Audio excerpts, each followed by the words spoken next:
અને હું તમારા કલ્યાણ માટે હું માતા ગોડાઉન ભરું છું, તમારા ગોડાઉનમાંથી પાપ નષ્ટ કરવા માટે. વિચારો મારી રચના,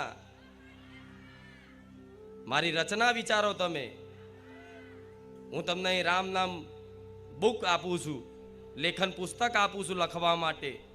અને ભાવિક ભક્તો લખી લખી રામ રામ રામ રામ લખી લખી અને બારેજા ધામ પરત જમા કરાવો. બારેજા ધામ બ્રાન્ચમાં જમા કરાવો છો ને, તે જમા કરાયેલી જે પુસ્તકો છે એનું હું શું કરું છું? હું ગોડાઉનમાં સાચવી રાખું છું. કેમ સાચવી રાખું છું? કે તમારું આ રામ નામ રૂપી આલેલું ધન, રામ નામ રૂપી આલેલું ધન હું માતા એવી રીત સાચવીને રાખું છું જાણે મારો પ્રાણ હોય, મારા જીવ હોય. કેમ ગોડાઉન કેમ મેં ભર્યા છે? ગોડાઉન ભરાયું છે આખું. ત્યાં રામ નામનું ગોડાઉન કેમ ભરાયું છે? કેમ મેં માતાએ ભરાયું છે? એટલા માટે ભરાયું છે કે તમારા જન્મો જન્મના પાપ કર્મોના ગોડાઉન નષ્ટ કરી અને હું લઈ લઉં છું.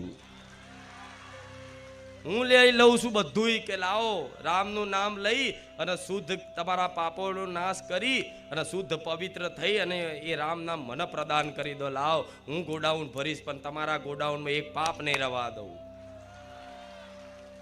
રામ